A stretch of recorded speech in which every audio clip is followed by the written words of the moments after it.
Amorim'S system actually working? Are we seeing it, but we're just not getting the results?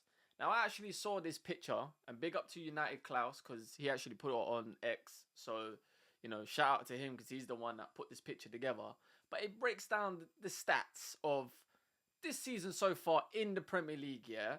And I'm going to go through these one by one, and I'm going to show you why stats ain't everything. And sometimes you just need to use your eyes, bruv, yeah? You need to use your brain and use your eyes. We have the Premier League 2025-2026. Total shots, expected goals, shots on target, touches in opposition box, accurate crosses per game, and accurate long balls per game. Now, you might be looking at the screen and think, bloody hell, like, United is basically topping most of them, right? But I'm actually go through them one by one and tell you why I don't look at these stats and think they are the be-all and end-all. However, they do show us something. So, total shots. We've had 55 shots. More than anyone in the league. Second is Bournemouth. Third is Chelsea. Fourth is Liverpool, as we can see right here, right? Now, this is my thing. We've actually have had a lot of shots in 3 of the matches that we've had so far. Arsenal, we had about, 22 shots. Fulham was similar and Burnley was similar, right? So we're basically averaging, like, if you look at that 55 shots, what's that? 17 shots a game. It's a lot of shots. So we are doing something well in terms of the attacking side, but it's not really resulting into goals. Now, I'm going to move on to the next one, which is expected goals. Now, I actually don't like this, I'll be honest. Like, I don't like expected goals because it's like, what are you basing that chance off? Because an expected goal in a certain area, it depends on the striker. It depends on who's the goalkeeper, who the defenders are. Like, it doesn't take into consideration that. Jesus. All it does is just say, because you took shot from this part of the box, it's X 0.75 or whatever, right? It doesn't actually break down the context to the expected goals. Now, we're number 1. However, we had 2 penalties. And I think penalties are 0.72 per penalty. So if you think about it, about 1.4 should be taken off this. Now, penalties are penalties, and we got those penalties, rightfully so. But it does inflate the expected goals. We've had 2 penalties. I don't know about the rest of the teams, but I can't remember them taking penalties, I'll be real. So if you take away the 1.4, you know, we'll be on 5.4. So we wouldn't be first, right? And think about it. The first game, Arsenal, we smashed them. We smashed them, but didn't win. But we smashed them. Ryan made a couple good saves. Cool. We took the performance. Went into Fulham. Fulham started the game good. 10 minutes, 20 minutes in. Created chances. Cunha had about 3 chances. Hit the post. Leno made a great save. And then after that, they figured us out. And then, you know what I'm saying, but we scumbagged the draw. And the goal that we scored was from a set piece from a corner. And because you're shooting in the box, or headering in the box, it's going to come up as a high expected goal because you're in the box. Do you know what I mean? It's not a low percentage, it's a high percentage. So that's the expected goals. The shots on target per game is 5.3. Liverpool is first with 5.7. So we're basically having about 5 shots on target per game, which is kind of weird because it's like, to me, if you're having 5 shots on target, it's saying that we're having shots, but it doesn't say where you're having the shots. And this is my thing. It goes back to the total of 55 shots. You can have 55 shots, but it doesn't mean nothing if you're just shooting from outside the box. Yeah, you had a shot, but you was never going to score from it, right? So when you have shots on target, which is basically what? 5 shots on target per game, basically, right? And one of them was a penalty. All right, to be fair, Bruno did miss one, so that was off target. But you get the idea. You're looking at 5 shots on goal a game, which is 4th best in the league, right? You got to take into consideration, we've played a team in the top half, a team in the bottom, basically middle, and a team in the low end. We've covered the top, middle, and bottom in 3 games. And I'm going to go into United fans and the expectations of this season in a bit. So, let's go. Touches in the opposition box, we've had 99. We've actually been either peppering the team, but we've also been getting touches in the opposition box. But the thing is, it's who's getting the touches. Is it the strikers? Is it the wing backs? These are the things that it doesn't tell you. It just says we had touches in the opposition box. Cool, but what does that mean? That could mean anything. If you watch the games, besides certain moments in the game, we haven't really looked threatening. Do you know what I mean? So context needs to be applied. Accurate crosses and accurate long balls. This, I don't care about this, because look at the teams that are in the top 4. It's teams that you associate with the bottom half of the table. West Ham, Fulham, Wolves, Everton, Fulham, Wolves in the other one as well. So accurate long balls per game. What the hell does that mean? Like, are we a long ball team? It's basically saying we're a long ball team, but we're not a long ball team. We all can see that. So, but if you just pump the ball into space, or you pump the ball up to Sesko or the striker, and that's a long ball. But again, it's just, it looks great, but when you break it down, it doesn't really tell you that much. And the crosses, it's like, yeah, we're crossing it, but who we're crossing it into? Because the last 2 games, we've barely played Sesko, and he's the only aerial threat. So we're crossing it. And also, does it say where it's being crossed from? Like, are you crossing it from one side of the pitch to another pitch? Is that a cross? Or is it crosses into the box? And you got to understand, 2 out of the 3 games, we've been chasing to win. Because Arsenal, we was 1-0 down.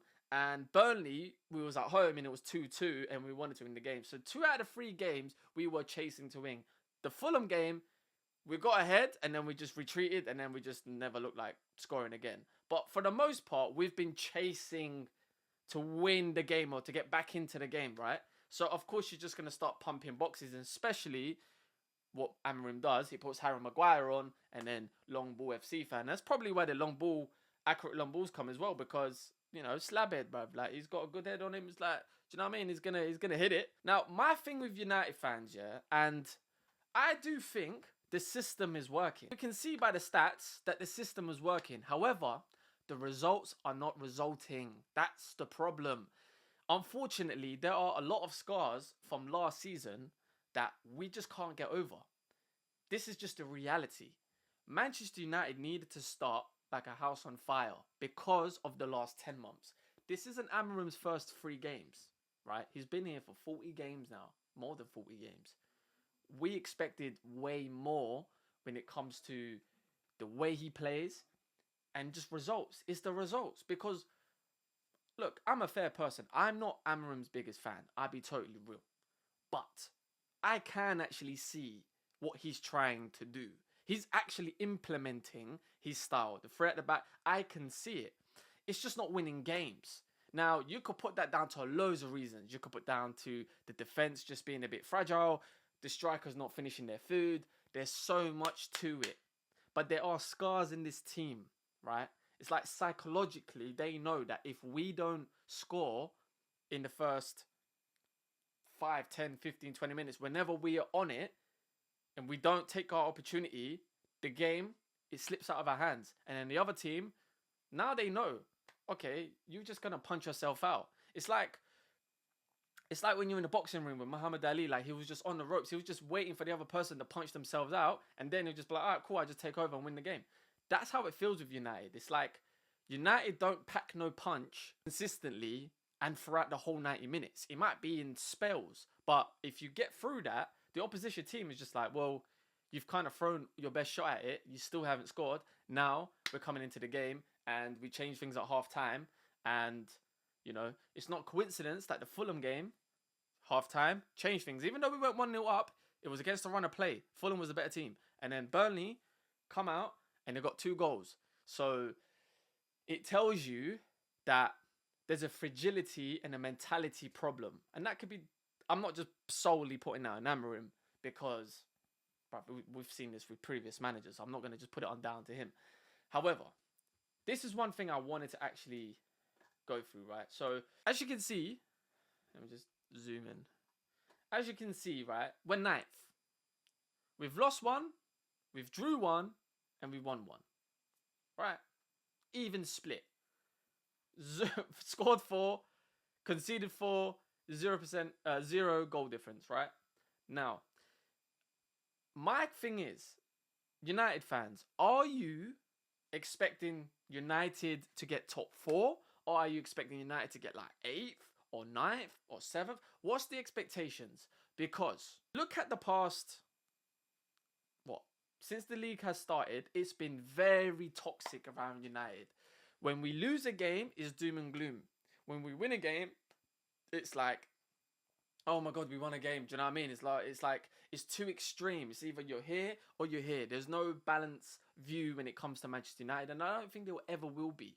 No matter how crap we are, and no matter how low the standards are, unfortunately, TalkSport don't care, Sky Sports don't care, BBC don't care, the media don't care, bro. They still treat United like we are one of the best teams in the league, and we're always just underperforming. Well, for a minute, we've been crap, and we haven't really justified the media attention, in my opinion. I think we've been average for so long, especially the past couple years.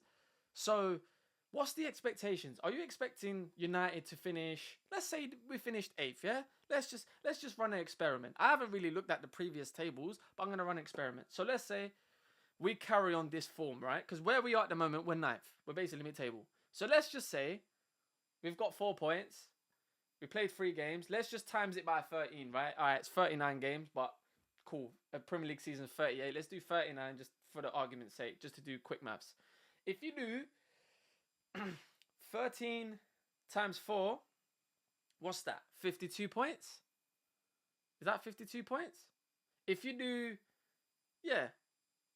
52 to 55 points, right? Just in the mid-50s range, let's just say. Let's say we get mid-50s this year.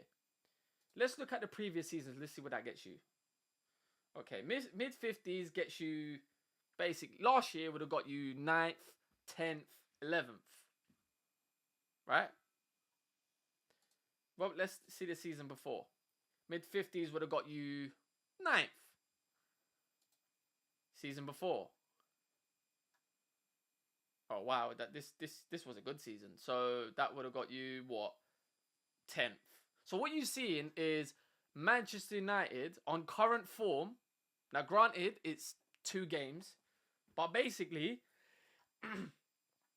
it's a mid-table club. It is where it's supposed to be, but this is my problem. United is not set up to be a mid-table club.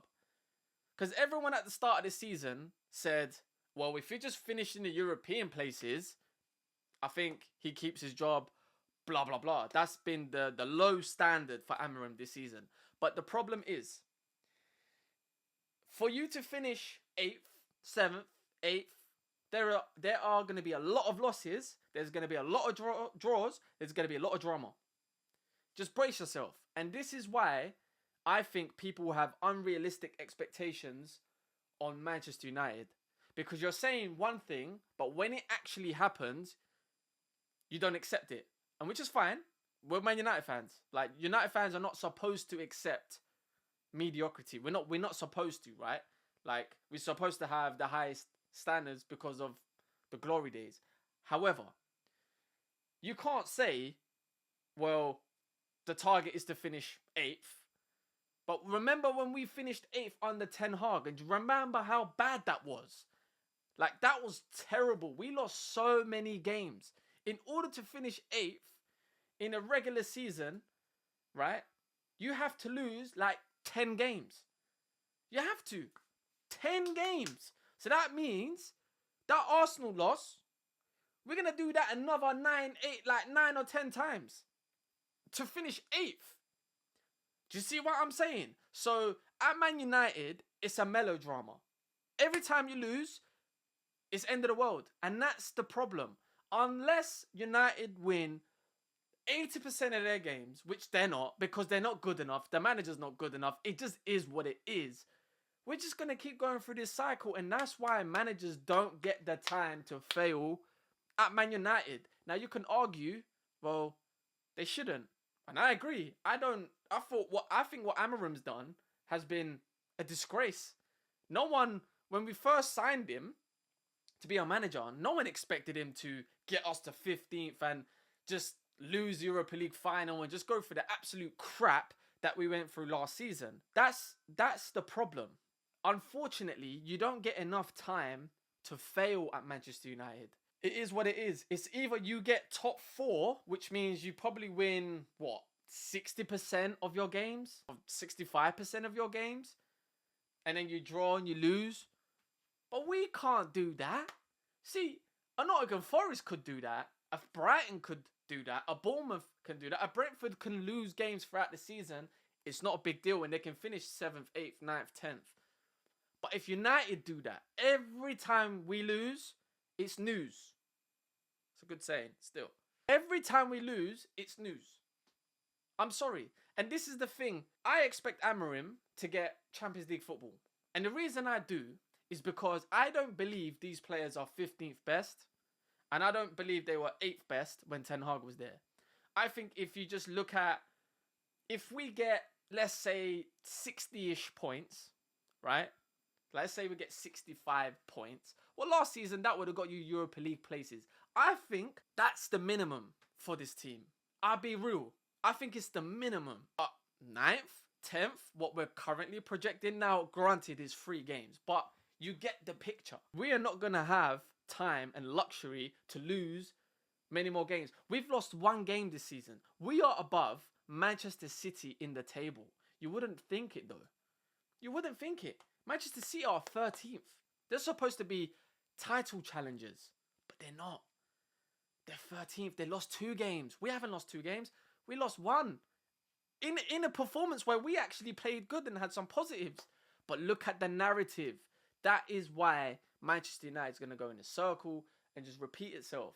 Because we don't have the patience as a fan base to continuously lose but kind of improve. Because if you go from 15th to 9th, well, that's progression. We've improved. But that means there's a lot of pain. We ain't ready for that. I kind of went on a tangent, but I wanted to just say that the system is working. The system is actually doing what it's supposed to do. The reality is we're going to win some games and we're going to lose some games. Amorim is not going to lose 2-3 more games throughout the whole season. We're probably going to lose another 7, 8, 9 times more. He may not even be the manager by then. And that's the issue. So what do you guys think? Do you double down, triple down, and just say, you know what? We're just going to have to go through this pain, similar to like what Arsenal did? Or do you sack him now in international break and actually get a manager that comes in with a clean slate and the expectations on the floor again, and then they're expecting him to basically get top 6, top 7 with this current squad, right? Because if we're sacking Amorim for, let's say, maybe finishing 8th or 9th, then you want to sack the manager and get another manager that at least improves on that. And like getting 6th or 5th or 7th, it's not like the biggest ask if you're sacking the manager for that reason. What do you guys think? Big up everyone who's watched the video. Smash the like button, subscribe, follow the socials, you know, all of that. I'll see you guys in the next one.